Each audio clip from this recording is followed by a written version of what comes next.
Happy 4th of July weekend, America. I was going to do this from home, but I got called into work early today. So this is my first official on the clock video of the season. So this is the Fantasy Showboys week 13. So let's do a little recap of the action from week 12. First matchup we're going to talk about is the second battle of the Bardos that we had this season. Bernie and the 64 Phillies non-champions took on Bardo and the Long Ballers, and Bardo prevailed 754 to 708. Another close matchup between these two, like we have come to expect. Here is Bardo talking about his victory. What's up, guys? Kamish coming at you from your local King Soopers gas station. Like I said before, I'm a King Super supporter. I also have the best gas, cheapest gas around. I actually think there's a warning sign around here somewhere that says to not be on your cell phone for static. Well, if you don't get this video, that's why. And there's probably about 20 other cars here that went with me. But they'll came off a big win against my dad, 2-game winning streak. Say hi, everybody. Hi. It's a 2-game winning streak. Long Ballers now 7-5. I'm hoping to keep this hot streak going. Shoop's been a huge pickup for me over at second base shortstop. I'm doing fine with losing Joey Bat and JD Martinez. I'm hoping to just keep the good things going here. Feel free to keep sending me trades. I'll give more of an update this upcoming week, but I believe I am pretty close to leading in doubles, triples, and RBIs here coming up. And spoiler alert for next week going in, if he keeps it up, Carlos Correa will have more fantasy points than Trevor Story. Just saying. Give a recap on that depending on how this week goes. Scott was off to a hot start, but I've had a couple of big days back to back. So, beating my dad's a rare thing for me, so I'm going to take anything I can get. His team's starting to get a little hot here. Dozier's starting to get a little hot for him too. So, I'm looking forward to what my team has in store ahead. My matchup against Scott's always epic. There's always history with that, all the way back to our living days back in college. Man, Scott and I tore the shit up in Greeley. Cronie, you were a witness. Just having fun against Scott. It's always a fun rivalry. So best of luck to Scotty, and hopefully Long Ballers can keep this going. Hopefully you guys continue submitting videos. Good luck, everyone. Good luck, Scott, kind of, and Kamish out. Moving on to the next matchup, we had Jeremy and the Hebrew Hammer taking on the X Factor and Jay, and Jeremy prevailed 872 to 791. Jeremy's now at a 6-6 record with the X Factor at 3-9. So here is Jeremy talking about his week. Hebrew Hammer checking in with a video for the week. Sorry I missed that last week, guys. This week took on Jay in Battle of the Jews round 2, and I emerged victorious. Had a couple. Jay was actually beating me all week, kind of pissing me off the whole time. Made a couple late pickups, some pitchers. Ended up playing off pretty well for me. Snuck out a victory. Makes me 2-0. Battle of Jews. Jay, you're not doing so well. In that, do better. It's a good week, man. It was awesome to watch. Got Steven coming up this week. It's everybody 2nd to 6th is one fucking game apart. So everybody around me start fucking losing. That means you, Steven, Scott, Eric, Corey. Just fucking lose, guys. Come on, help me out. Maybe I can help myself out this week. Take down Steven. It's been a good matchup so far. That's about it. Good luck this week, guys. Stay kosher, my friends. All right, thanks, Jeremy. The next matchup, we had Peter and the number 1 seeded Jabroni squad taking on Steven and just a bit outside, and Peter just handed it to Steven this week, 998 to 785, 2 points away from the vaunted 1,000-point week. Peter has, out of the 12 weeks this year, he's probably been the number 1 point scorer 7 or 8 times. This has just been phenomenal for him to watch. So nothing from Steven this week, but here is Peter, product of the Tampa Bay Rays system. He had an outing last night, and I think he had 4 strikeouts, 3 innings, no walks, no hits. He's killing it right now. So here's the man of the hour, Peter. What's up, fantasy people? Tuesday morning, currently coming to you live from a Chick-fil-A here in beautiful Princeton, West Virginia. Middle of nowhere is kind of where we stay for a few months. It's kind of West Virginia area, playing all our games, and it's pretty much the middle of nowhere. So yeah, but it's fun playing games every single day. I made my debut on Saturday. I threw 2 innings, had 5 strikeouts, but did give up a solo home run. So kind of like a welcome to the big leagues. Had no walks or no other hits though, but solid debut. I'll get better, learn from it, and I think I'm throwing again Thursday, so got to get ready for that. Coming off yet another win, 998 points. That's tough.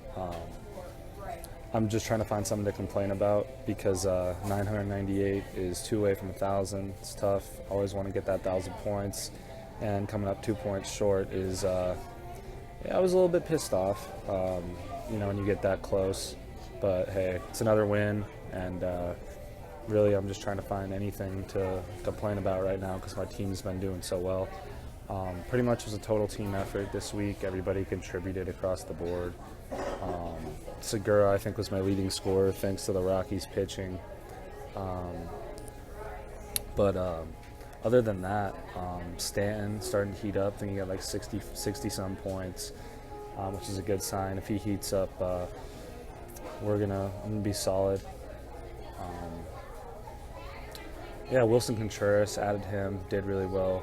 Our pitchers all did pretty well except for like a couple starts. So yeah, it was just kind of a total team thing. It wasn't like last week where Freddie Freeman just completely went off or anything like that. So back-to-back days also of over 240 points. I think 252, then 242. I've never seen that before. That's really freaking good. My team's just unbelievable right now. Hopefully I can keep it up. But I just don't want to go down as the Warriors of this year where just breaking all sorts of records and then lose when it comes time to win, when it really matters. Because all it's going to come down to is the playoffs. I can literally go and win all the rest of my games, but playoff time comes, that's when you got to win. And hopefully I can keep it up, keep doing that. I also just had a few other things. I wanted to preview my matchup this week. I really thought I was going to be in trouble on yesterday because Corey had Arrieta and Syndergaard going, and he was getting 2 starts from each of them. So I really thought, this is his week to win. He's really got to win this week. He's got 4 starts from 2 of the best pitchers in MLB, but then both of them really didn't do very well, which is crazy. So not looking good for Corey to start the week. His hitters are going to have to step up for him, but I think my hitters are a lot better than his, but no, it's just a week thing, so who knows what can happen.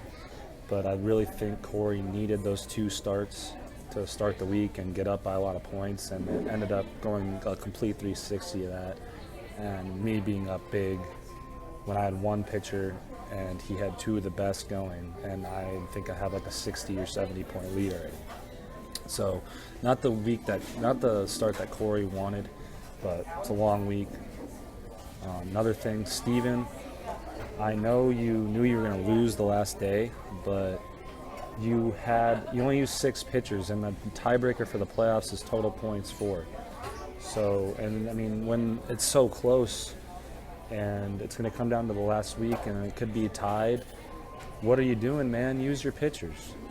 Even if you're going to lose, put up points.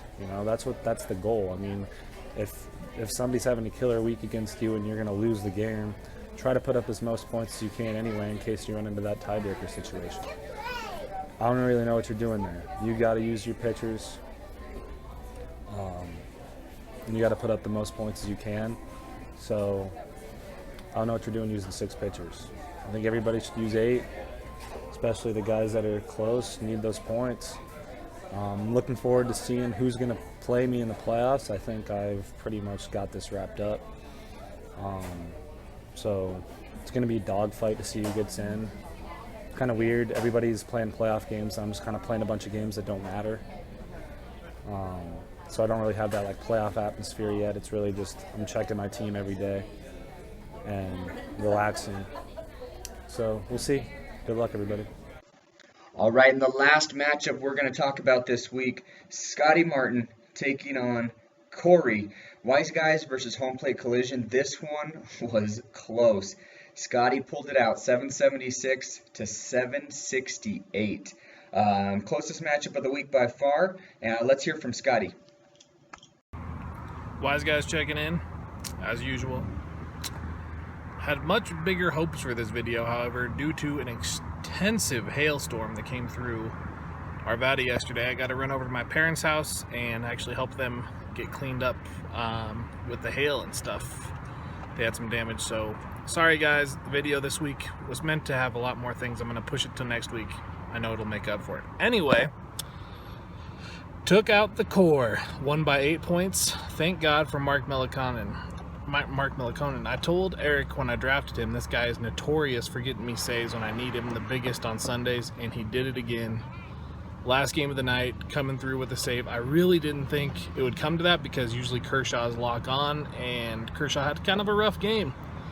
No quality start. I think still put up, I want to say 15, even though he didn't have the performance I was hoping. Guys, the clouds out here are nasty. Hope we don't get hail again today. Let me take a look at this. Ah, scary. Anyway, so Kershaw kind of let me down, but Melikonen just saved me and got me taken care of. Other than that, man, Corey put up a big fight. I actually thought I was going to have a pretty easy week this week. I was up by around 200, I want to say, going into Wednesday, and then he just came back. Even on Sunday, being up 60 with going out, I think I had 3 pitchers throwing on Sunday, and he only had 1. I was like, I got this in the bag. Once again, pitching almost gave him the win because I only got 1 quality start of the 3. Goes to show you guys, never have a win locked in the bag. So really good week, Corey. Way to fight back. Didn't have enough though. 2-0 against Home Plate Collision. Let's see if I can keep this rolling against long ballers. I was up big early. It's not looking good now, so we'll see how this goes. Also, just kind of wanted to put a comment out there. I mean, I'm feeling this video thing's really turning into the Scott and Eric and Cronie show with a guest video appearance from someone new or someone in the league every week. Step up your game, guys. I know no one's so busy that you can't take 4 minutes aside, talk about your win. I know we all check the thing constantly. Just take a video. Have some reaction videos. I'm going to have a reaction video this next week because something big happened. Eric, way to go with your videos. Come on, guys. For reals. Also, getting a little tired of the romantic Jeremy sitting in his living room or in his car videos.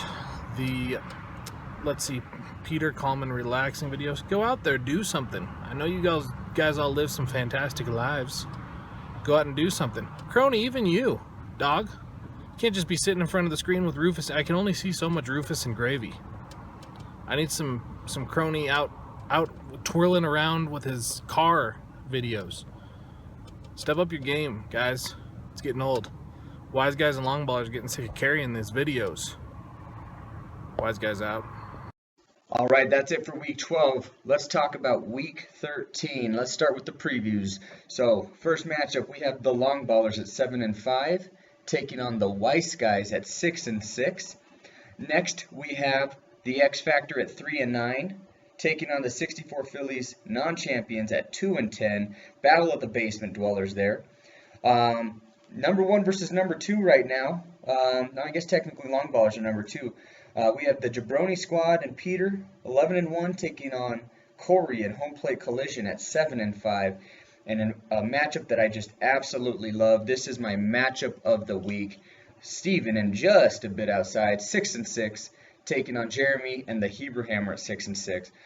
2 guys battling for a playoff spot. So thanks for the videos, guys. I'm going to get back to work before someone catches me doing this shit. So have a good week. Have a good 4th of July weekend. Be safe.